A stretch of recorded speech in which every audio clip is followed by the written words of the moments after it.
नमस्कार दर्शकों, स्वागत है आप सभी का हमारे कार्यक्रम में। गुरुर ब्रह्मा गुरुर विष्णु गुरुर्देवो महेश्वरा गुरुर साक्षात परम ब्रह्म तस्मै श्री गुरुवे नमः तस्मै श्री गुरुवे नमः। गुरु की महिमा अमिट है, गुरु की महिमा निराली है। ये एक ऐसा व्यक्तित्व है जिसका बखान नहीं किया जा सकता है, फिर भी हमेशा कोशिश रहती है कि उनके व्यक्तित्व को हम जान पाएं।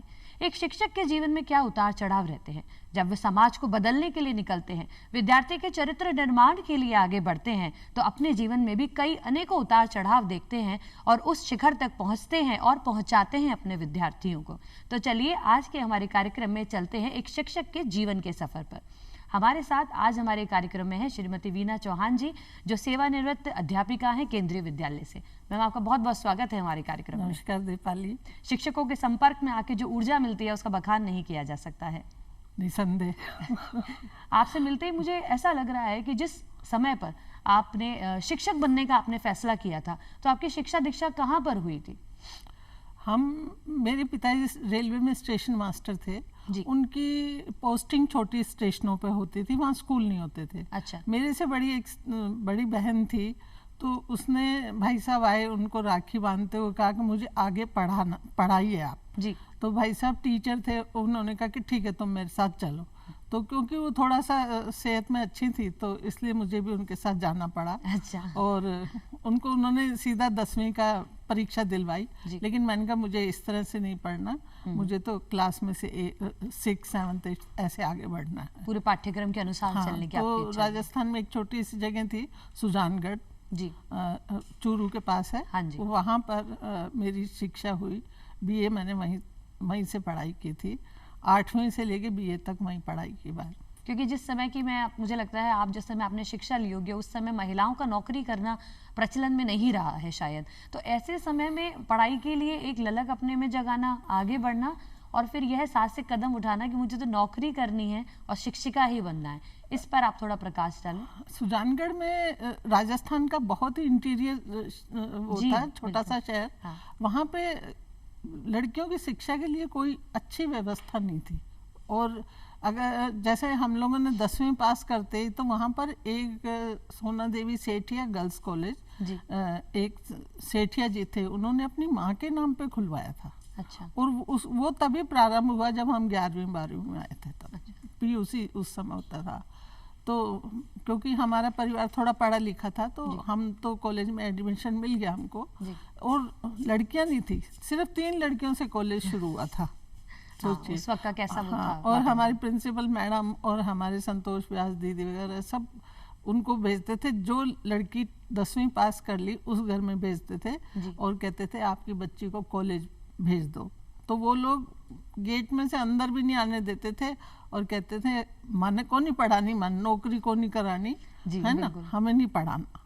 बहुत बार प्रयास करते थे, हम लोग भी साथ जाते थे, लेकिन सक्सेस नहीं होते थे। आज तो शिक्षा की एक अलग जगह हुई। उस समय बहुत लड़कियों को पढ़ाना कोई वो नहीं माना जाता था, लेकिन आपने वैसा साहसिक कदम उठाया, आप शिक्षिका बनी और बहुत से बच्चों के आपने जीवन को परिवर्तित करके आप राष्ट्रीय पुरस्कार तक आप पहुंची हैं, तो ये तो अपने आप में एक बहुत बड़ी बात है। वीना जी, मुझे पढ़ने का चाव था जी शुरू से ही, और मुझे था कि जीवन में कुछ बनूं, तो बस वो मेरी जो ललक थी ना, वो कभी मैंने उसको, ये ललक आप में अपने आप से जगी, किसी को देख के आपको प्रेरणा मिली, कोई ऐसा व्यक्तित्व था जिससे आप इतनी प्रभावित हुई कि इतना बड़ा आपने सभी के साथ विरोध किया या आप आगे बढ़ी? नहीं, मेरे अंदर से ही कुछ था कि मुझे कुछ बनना है, शिक्षिका बनना है, आगे जाना है, मुझे जीवन में पढ़ना है और पढ़ के कुछ बनना है। एक दिमाग में था, बचपन से ही था, और उसके लिए बहुत संघर्ष करने पड़े, क्योंकि उस समय वहाँ पर खारा पानी था।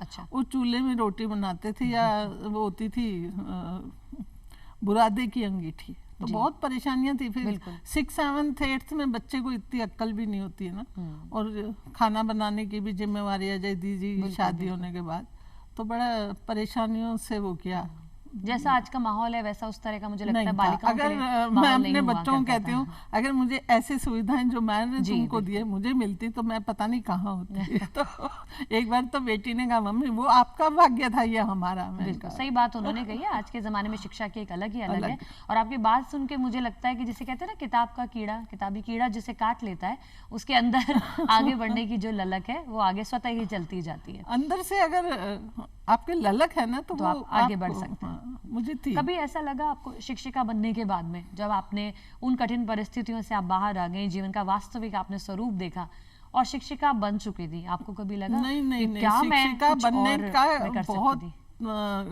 गंभीर समस्याओं से जूझने के बाद जूझते आप- हुए, क्योंकि शादी हो गई बीए पास करते और बीएड नहीं था। अच्छा। तब भी बीएड की डिग्री की बहुत वैल्यू थी। बिना बीएड की डिग्री के आपको शिक्षक नहीं बन सकते। अच्छा, ये आईएएस आरएस और आईपीएस ये सब तो हमने नाम भी नहीं सुने थे जी। उस समय, क्योंकि छोटी जगह थी और इतना कोई वो नहीं था। तो जब बीए पास कर लिया और फिर लगा कि अरे हम जब सुजानगढ़ में थे सोचते ओ हम तो बीए पढ़े हुए हैं क्योंकि बहुत बड़ी कम बात लोग उस लगती थी, समय बहुत बीए कम लोगों को करते मिलता थे। होगा। लेकिन जब जयपुर में आए शादी होने के बाद तो देखा कि बीए की तो कोई वैल्यू ही नहीं है। तो बड़ा खराब। फिर उस समय इमरजेंसी की वजह से उस साल वैसे ही एडमिशन हुए थे ईमानदारी से, तो उसमें मेरा पारी कॉलेज अच्छा। जयपुर में एडमिशन हो गया था मेरे। आपने तब बीएड तक किया? हाँ, एक बेटी भी हो चुकी थी। अच्छा, आपको कभी लगा शिक्षक बनने के बाद, जैसा कि मैं आपसे पूछ रही थी, कभी आपको लगा कि इसकी जगह मैंने कुछ और किया होता या मैं भी कुछ और बन गई होती? ऐसे कोई मन में कभी भाव आया? शिक्षक की नौकरी मुझे सबसे अच्छी लगती लगती थी। इसमें आप घर परिवार भी पाल सकते हैं जी। और मेरे ख्याल से किसी भी महिला के लिए सबसे अगर उपयुक्त है तो ये नौकरी है शिक्षक की, कि हमारे बच्चों के साथ ले जाते हैं स्कूल, वापस छुट्टी होने के बाद ले आते हैं। हाँ। घर भी संभाल रहे हैं, कोई दिक्कत नहीं। अब जैसे हमारे बच्चे हैं, नए बच्चे हैं जो आईटी में हैं, वो लोग सुबह से शाम तक अलग तरीके का 9-10 बजे तक वो जूझते रहते हैं। तो उसमें घर वो अवॉइड होता है, घर। बच्चों में उतनी हाँ, एनर्जी नहीं ये एक रहती। ऐसा प्रोफेशन है जहाँ पे आप व्यक्तिगत और व्यावसायिक दोनों जीवन और में फिर तालमेल बच्चों बना की पाते हैं। शिक्षा तो माँ का ही सबसे बड़ा फर्ज है। बिल्कुल, आप ठीक कह रही हैं। आज तक भी समाज में ऐसा विचार है और हमेशा रहेगा कि माता जो है जननी है तो उसका प्रथम अधिकार है, प्रथम कर्तव्य है। किस विषय की अध्यापिका आप हमेशा रही? मैं हिंदी विषय की। हिंदी विषय की अध्यापिका रही। हिंदी जो कि आजकल कभी कभी मुझे लगता है कि विद्यार्थियों से विषय छूटता जा रहा है। तो मेरे को ऐसा लगता है, क्या जब आप बच्चों को पढ़ा रही थी तो कभी आपने उन्हें हिंदी से आपने कैसे जोड़े रखा? क्या नवीन प्रयास किए आपने इस विषय के लिए? देखिए, बच्चे जो हैं हिंदी को तो इतर साइड कर में देते रखते हैं। हाँ, इतर रखते हैं। उसका प्रमुख कारण ये मैथ्स और साइंस और इंग्लिश, सोशल स्टडी, उनमें जूझते रहते अन्य हैं। विषयों में। तो हमें भी पता था कि ये बच्चे उन सब्जेक्ट्स को पढ़ पढ़ के थक चुके। जी। तो हम उनको छोटी छोटी बीच में कहानियाँ, कुछ चुटकुले, कुछ हंसाने की चीजें, जी। तो इंटरेस्टिंग वो करते थे। तो इसलिए हिंदी का टीचर सबसे प्रिय टीचर होता था उनका। हाँ, भाषा वैसे भी मुझे लगता है बहुत जल्दी उससे जुड़ाव हो जाता है, तो बच्चे और पढ़ते फिर होंगे। लाड़ करने का हमारे पास पूरा वो था बच्चों को। अच्छा, तो आपने लाड़ से, प्यार से, मार से, तीनों जो साम दाम दंड भेद से सबसे उनको पढ़ाया? मारने के लिए तो ऐसी नौबत दो एक बार आई थी कि जब वो बच्चे उद्दंडता की सीमा लांघ गए या बदमाशी करते थे, तब थोड़ा सा उनको, तब ये नियम नहीं था, तब तो हाथ आजमा सकते थे। जहाँ बच्चों की बात हम कर रहे हैं और साथ में विषय से जोड़ने की बात कर रहे हैं, क्या कोई ऐसा अनुभव एक शिक्षक के तौर पे आपके जीवन में है जहाँ आपको ये लगता हो, एक व्यक्तिगत तौर पे हमें अपनी एक तसल्ली होती है, संतुष्टि, वो शिक्षक के तौर पर आपको कब हुई? क्या किसी बच्चे का जीवन बदला या कोई उस पर ऐसा प्रभाव आप छोड़ पाई? नहीं, मुझे रिटायर हुए 11 साल हो गए केंद्रीय विद्यालय से, लेकिन आज भी मेरे बच्चे टीचर्स डे पे आते हैं। अच्छा, बहुत और खूबसूरत बात मुझे है। अभी भी मेरे साथ बच्चे जुड़े हुए हैं। जी।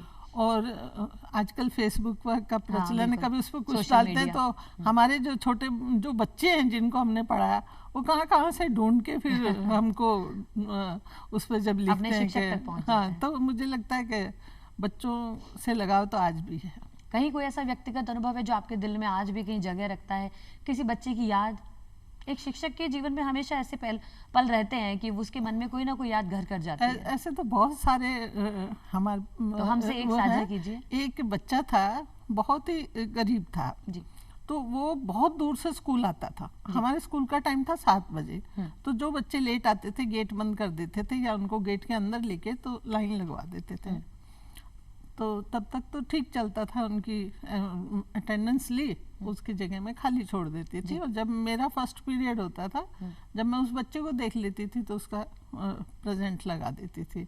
फिर एक बार प्रिंसिपल सर थोड़ा स्ट्रिक्ट हो गए, उन्होंने चौकीदार से कहा तुम एक रजिस्टर लो, इसके ऊपर सब बच्चों के नाम लिखो। अच्छा। जो बच्चा इतने दिन तक लेट आएगा तो उसको हम नहीं आने देंगे। तो जब सब चले गए, फ्री पीरियड में मैं चौकीदार के पास आई, मैंने कहा देख भैया इस बच्चे के पास बहुत मुश्किल से पैसे होते हैं और ये स्कूल आ रहा है, यही बहुत बड़ी बात है। अच्छा। इतने किलोमीटर दूर से आता है, इसकी बस भी वहां से नहीं मिलती है, किसी भी हाल में 7 बजे तक नहीं पहुंच सकता, तो तुम इसका नाम छोड़ देना। मैं भी ऐसे करती हूँ। हमारे लिए सबसे जरूरी है इस बच्चे को पढ़ाना जी। अगर कोई बात नहीं देर से आ रहा है, बाकी तो अगर 50 बच्चे हैं 49 तो टाइम से आ रहे हैं ना। और जब तक प्रेयर होती है, सुविचार होते हैं, कुछ भाषण होता है, हाँ, उसके बाद जब तक बच्चे क्लास में जाते हैं तब तक तो आ ही जाता है। तो फर्स्ट पीरियड मेरा ही होता है, तुम टेंशन मत लेना। कहीं ना कहीं आपके इस निर्णय से उस बच्चे के जीवन में बहुत दूरगामी प्रभाव पड़े होंगे। आज वो बच्चा इंजीनियर बन गया। अच्छा। और मुझे हमेशा कहता मैम मैं आपको भूल नहीं सकता। हाँ बिल्कुल, ये ना भुलाने वाली बात है। एक शिक्षक का निजी प्रयास, ये व्यक्तिगत रूप से आगे बढ़ के प्रयास, बच्चे जबकि ये गलत था नियम के अनुसार तो, लेकिन कभी कभी बच्चों की भलाई के लिए थोड़ा सा सोचना पड़ा कि उसकी जगह अगर मैं होती तो। मुझे भी अपने शिक्षकों का बहुत प्रेम है आपको, आप भी याद करती हैं, मतलब कहीं ना कहीं उनका भी आपके जीवन में बहुत प्रभाव है। 50 साल जब हमारे कॉलेज के मनाए गए जी, तो उसमें मैं एक स्टूडेंट थी जिसे बूढ़ी स्टूडेंट को बुलाया गया अभी 2-4 साल पहले ही। अच्छा। हाँ। ये तो बहुत ही अच्छा है कि आप वहाँ गई और आपने अभी तक अपने शिक्षकों को याद रखा। और ये तो नवयुवकों के लिए भी एक सीख है कि अपने शिक्षकों को हमेशा अपने पल्लू से पल्लू से बांध के, मतलब उन्हें यादों में बांध के रखिए। अब आपको सरकार द्वारा कई पुरस्कार, राष्ट्रीय पुरस्कारों से सम्मानित किया गया।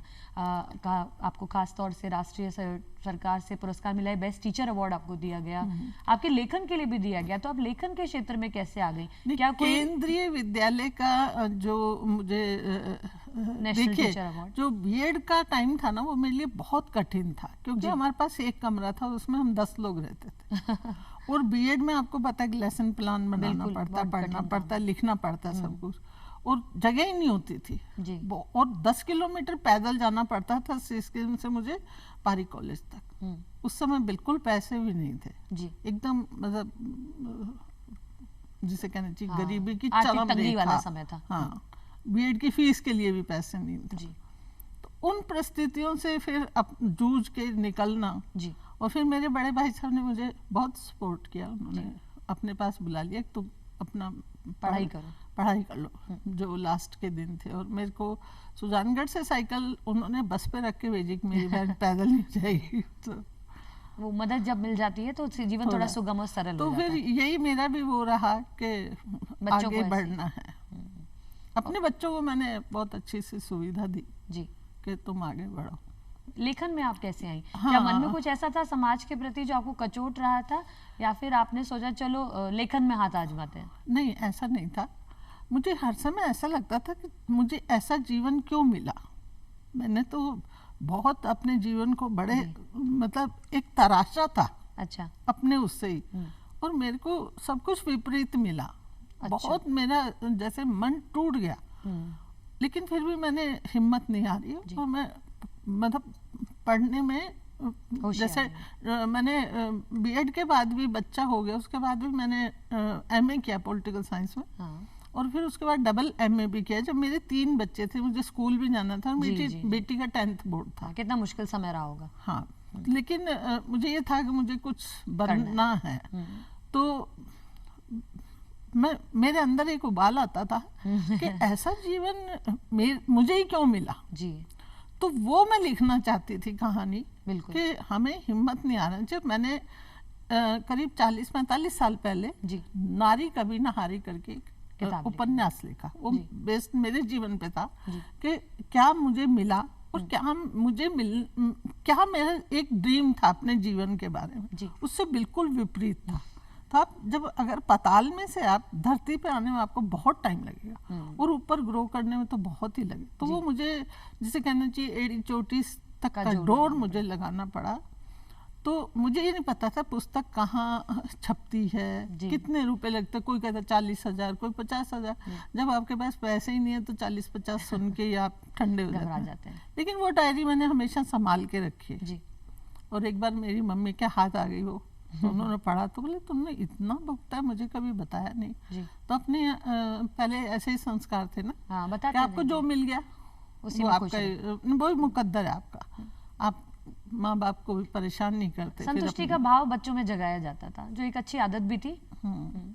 तो फिर वो मेरे को एक थी कि मैं, मेरी किताब अगर छपे तो हो रहा। तो जब मैं मेरी 22 साल केंद्रीय विद्यालय नंबर 1 में मैंने जॉब किया, फिर लॉन्गेस्ट स्टे में मेरी पोस्टिंग जयपुर हो गई। जब जयपुर हो गई तो हम लोग, ये पुस्तक मेला था, तो मेरी एक फ्रेंड थी, उसको किताबें पढ़ने का बड़ा चाव था। तो उसने कहा चलो पुस्तक मेले में चलते हैं, तो मुझे भी लेके गई। तो मैंने कहा चलो अब तो अब स्थिति अच्छी थी, तो 2-4 पुस्तकें खरीदते हैं। तो वहाँ हमें 2-3 लोग मिले जो लेखिका संस्थान की सदस्य थी। उन्होंने कहा आप क्या करते हैं? हमने कहा टीचर है। कहा हमारे साथ जुड़िए। हम उनके साथ जुड़े। वहाँ वो सब राइटर थे। मैंने अपने जीवन में कभी जिंदा राइटर नहीं देखा था। हम छोटे से जगह की वो रहे हैं, तो नेचुरल स्वाभाविक है कि प्रेमचंद जी और शरद चंद्र जी तो बहुत पहले जा पढ़ा तो था। मनु भंडारी का धर्म उस टाइम छपता था, आपका बंटी, लेकिन नहीं कोई सोर्स भी नहीं थे, मिलना आसान नहीं था उनसे भी। दाल रोटी मिल जाए तो बहुत थी। जब वास्तविक अनुभव है शिक्षक के जीवन के, जिसमें उनके जीवन का सच में उतार चढ़ाव होता है। पढ़ना और जीवन जो है किताबों से इतर भी तो एक अलग दुनिया है। तो जब हम इससे जुड़े तो मुझे लगा अच्छा किताब ऐसे छपती है। तो जब भाग्य में अगर होता है ना कुछ अच्छा, तो ईश्वर थोड़े रास्ते निकाल देता है। तो यहाँ पर मृदुला गर्ग आई, इसमें कमला नेहरू, ये अपना कॉलेज में, जानी मानी महारानी कॉलेज में। तो मैं भी वहाँ गई। तो उसी समय मधुमती पत्रिका छपती है अपने राजस्थान साहित्य अकादमी से। तो उनकी अजीत गुप्ता जी थी आई। तो मैंने कहा ये कौन है, क्योंकि मेरे लिए तो बिल्कुल एकदम नया वो था। तो बोले ये अजीत गुप्ता जी अध्यक्ष हैं राजस्थान वो साहित्य अकादमी की। वहाँ पर वो 120 रुपये ले रहे थे। मैंने कहा ये किसके लिए है? कि मधुमती पत्रिका 1 साल आई, 10 रुपये की थी, लेकिन हमें पता ही नहीं, हिंदी शिक्षक होके वो कभी नहीं पढ़ पाया। मैं उसकी सदस्य बन गई, मेरे घर वो आने लगी। पहली आई उसी में था, अगर आपके पास कोई पांडुलिपि प्रकाशन के लिए हो तो आप भेज सकते हैं। अच्छा। तो अंधे को क्या चाहिए। मैंने उसके 2 पांडुलिपि बनवाई, टाइप करवा के, और फिर वो भेज दी। तो मृदुला गर्ग जब आई तो वहाँ की जो सचिव थी, उन्होंने कहा कि बधाई हो वीना चौहान, तुम्हें 10,000 का आर्थिक वो मिला है, सहयोग। मैंने कहा मैंने तो कुछ लिखा ही नहीं। तो बोले वीना चौहान तुम हो? मैंने कहा हाँ। तो बोले तुमको नारी कभी न हारी पे मिला। तो मैं तो बल्लियाँ उछलने लगी। 10,000 पहले उसमें, फिर सारे पेपर में देख लिए, लेकिन मुझे कहीं नहीं पता लगा। उनसे पूछने की हिम्मत नहीं हुई कि आपने कहाँ पढ़ा। 2 दिन निकल गए, सारे अखबार अड़ोस पड़ोस से मंगवा के देखा, नहीं मिला। फिर साहित्य अकादमी को फ़ोन किया, उन्होंने कहा हाँ आपको पुरस्कार, वो प्रकाशन के लिए 10,000 रुपये। तो कुछ यूँ इस तरह से आपका लेखन का जो वो था वो परवान चढ़ा। फिर तो इतना जोश चढ़ गया कि हर साल एक किताब, हर साल एक किताब। अनेकों पुस्तकें आपके प्रकाशित हुई, काफ़ी मैंने भी पढ़ी और समाज में भी काफ़ी लोग जानते हैं आप एक सुप्रसिद्ध लेखिका भी रही हैं। और लेखन के जरिए साथ ही साथ समाज को बहुत कुछ आपने सिखाया है। और ये अनुभव जो आपने साझा किए, इससे भी मुझे पता चलता है कि परिस्थितियाँ हारने के लिए आपको मजबूर नहीं करती। अगर आप में साहस है तो उठिए, रास्ते अपने आप बनते चले जाते हैं। मैं तो मेरे बच्चों को उनको ये कहती हूँ कि घबराने की जरूरत नहीं है। अगर मुसीबतें आई हैं तो कोई बात नहीं, डटे रहो ईमानदारी से।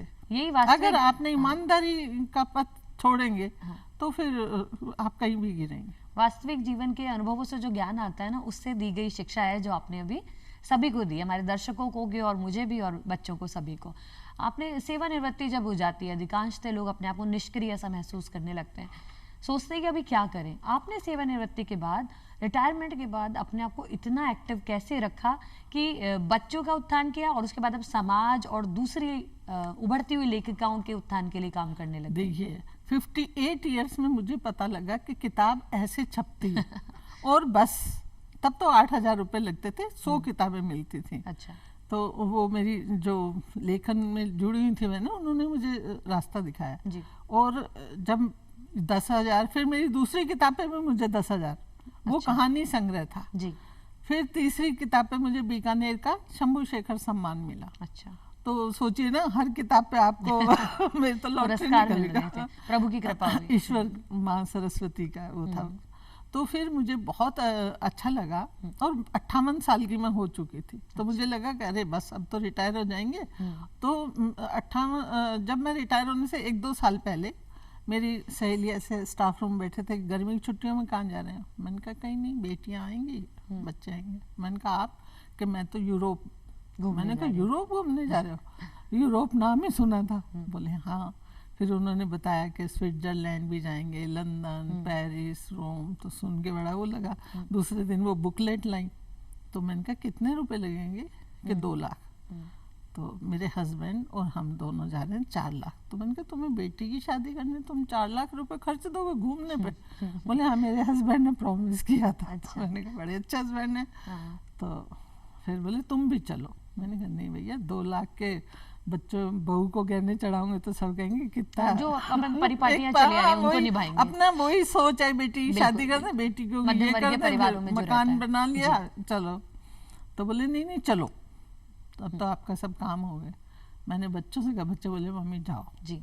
बेटे ने कहा, बेटी ने कहा मम्मी आप जाओ। मैंने कहा नहीं तुम्हारे साथ चलेंगे। बोले नहीं मम्मी अपन फिर चलेंगे। अच्छा। तो जब बच्चे राजी हो गए आपके, हाँ वो कर देते ना, तो फिर मैंने उनको 2 लाख का चेक दिया। जैसे ही चेक दिया, दूसरे तीसरे दिन बेटे का फोन आया, मम्मी मेरा IIM इंदौर में MBA में एडमिशन हो गया और मुझे 85 हज़ार के 3 चेक रख के, मतलब वहाँ पे धन की आवश्यकता हो गई और आपको लगा कि ये क्या फैसला ले लिया? हाँ, तो मुझे लगा कि इतना आसान होता है यूरोप घूमना। तो हिंदुस्तान की आज सारी महिलाएं यूरोप घूम लेंगी, बहुत बड़ी गलती होगी। उसको फोन किया, मैंने कहा भैया मैं अगर कैंसिल कराऊं तो? बोले मैडम आपको सिर्फ 10,000 मिलेंगे। अब मरता क्या ना करता, 10,000 में तो कुछ नहीं होगा, कहाँ 2 लाख कहाँ 10,000। फिर भी चलो खींच तान कर करा के और बच्चे का उसकी भी व्यवस्था करके और फिर गए। तो मुझे लगा कि जीवन में जितना संघर्ष किया था ना, वो सारा एक तरफ था। अच्छा। और यूरोप के जो भ्रमण के 15 दिन थे, वो एक स्वर्गिक सुख मिला। और अभी अपनी इन्हीं सारी यात्राओं और इन्हीं सारे संस्मरणों पे भी आप राहुल सांस्कृत्यायन पुरस्कार आप अपनी पुस्तक फिर मैंने आके उसको लिखा कि हम एक मिडिल क्लास जो एक पैसा सोच के चलने वाली टीचर होती है ना, उसकी नजरों में यूरोप क्या जाना जी और वहां पे झेलना या देखना, वो एक स्वर्गिक आनंद था। और मैंने 4 धाम 12 ज्योतिर्लिंग की यात्रा, जैसे रिटायर हुई तो मैंने कहा बच्चों से मना मत करना, मुझे 12 ज्योतिर्लिंग जाना, वो सारा वर्णन किया और कहाँ कहाँ कौन सी परेशानियां हुई वो भी मैंने लिखा और जो चमत्कार भी हुआ वो भी सब लिखा। तो उस पर मुझे राहुल सांस्कृत्यायन सम्मान भारत सरकार का पर्यटन का, वो मेरे लिए एक जीवन का बहुत बड़ा अनमोल पल है। अनमोल मतलब एक सुखद जीवन की अनुभूति है। बिल्कुल। जब मुझे नेशनल अवार्ड मिला बेस्ट टीचर का, तो मैं बहुत रोई, इतना रोई ना कि आज ईश्वर ने मुझे मेरी जो मैंने मेहनत की उसका मुझे पुरस्कार दिया। बहुत ही खूबसूरत आपके अनुभव, आपके जीवन के व्यक्तिगत अनुभव, ये संघर्ष, ये वास्तविक है जिन्होंने वीना चौहान को द वीना चौहान बनाया। और हमारे सामने आज आप आई, हमारे साथ अपने व्यक्तिगत अनुभव भी आपने साझा किए। संक्षिप्त में मैं चाहती हूँ कि वो सभी टीचर्स जो रिटायर होने के बाद महसूस करने लग जाते हैं ना कि जीवन यहाँ समाप्त हो रहा है, अगर आप उन्हें 2 लाइनों में अपना कोई संदेश देना चाहें। देखिए मेरी बहुत सारी फ्रेंड्स हैं जो बिस्तरों में वो होती हैं, मैं उनको वही करती हूँ, नहीं एक डिप्रेशन से बचो जी। मेरे भाई की मौत के बाद मैं डिप्रेशन में जा रही थी, मैंने महसूस किया कि डिप्रेशन क्या है। तो मैंने अपनी बहनों को अब आगे बढ़ाती हूँ और कहती हूँ नहीं इससे निकलो जी, क्योंकि ये सबसे भयानक वो है, आपका जीवन जीते जी नर्क बना के मृत अवस्था में हो जाता है। तो उससे बचो और जो मन में घुट रहा है ना उसको लिखो। बिल्कुल। मैं फिर उनकी किताबें छपवाती हूँ। अच्छा। और मेरे बहुत कम से कम 100-150 बहनों की किताबें छपी है। साहित्य अकादमी ने उनको 10-10, 15-15 हजार रुपया दिया है। तो मुझे बड़ा अच्छा लगता है कि, और जब वो लेके किताब यूं एक जैसे नवजात शिशु की तरह खुशी शिशु देता है को उनको। पहला बच्चा होता है उसको लेके माँ कुछ होती है ना, बिल्कुल। वही सृजन का सुख भी है। सृजन का सुख बहुत अलग है। बहुत अलग है। और हमारी बहनें खूब मस्त हैं, अच्छा लिख रही हैं, बिल्कुल। अच्छा सम्मान आपका- मिल रहे हैं। हाँ। तो हमें वही खुशी है। तो सभी को ये संदेश है कि निष्क्रिय ना रहें, अपने अंदर की पोटेंशियल को पहचानें, अपनी भावनाओं को कागज कलम के साथ जोड़ें और उसी से आप नए समाज का तो निर्माण करेंगे ही, साथ में खुद का भी नव निर्माण करेंगे, नव सृजन की तरफ नहीं, आप अभी जाएंगे। हमारे पास इतने सारे अनुभव हैं। हाँ। वो लिखिए ना, समाज में जो कुछ गलत दिख रहा है उसके ऊपर अपनी कलम चलाइए, है ना? जी। और जो भी चीज गलत दिख रही है, जैसे एक बार हमारे सामने पार्क है, बहुत सारी गायें उसमें आई थी, उनकी फोटो खींच के राजस्थान पत्रिका में भेज दी। बिल्कुल, बिल्कुल। दूसरे दिन से दीवार वहां पे बनना इसी शुरू तरह हो के, हाँ, इसी तरह के जोश और जज्बे से अगर आप काम करते हैं तो जरूर आप समाज में बदलाव ला सकते हैं। आज हमारे साथ हमारे कार्यक्रम में वीना जी थी, जिनके कई अनुभवों और व्यक्तिगत जीवन की जानकारियों ने कई लोगों को नई दिशा दी होगी, कई लोगों को बताया होगा कि कठिन परिस्थितियों से निकल के भी वो कहाँ पहुंच सकते हैं। साथ ही कागज कलम के साथ को बनाए रखें, किताबों के साथ को बनाए रखें, तो जो रास्ता है, जो डगर है, वो थोड़ी सी सरल हो जाएगी। आपका बहुत बहुत धन्यवाद हमारे कार्यक्रम में आज आने के लिए। आपसे बात करके बहुत अच्छा लगा। नई पीढ़ी को भी शिक्षकों की इसी पुरानी पीढ़ी से सीखना चाहिए और समझना चाहिए कि संघर्ष आपको मांझने के लिए, आपको उजागर करने के लिए आया है। इसी के साथ आज इस कार्यक्रम से हम विदा लेते हैं। सभी शिक्षकों को मेरा नमन, धन्यवाद।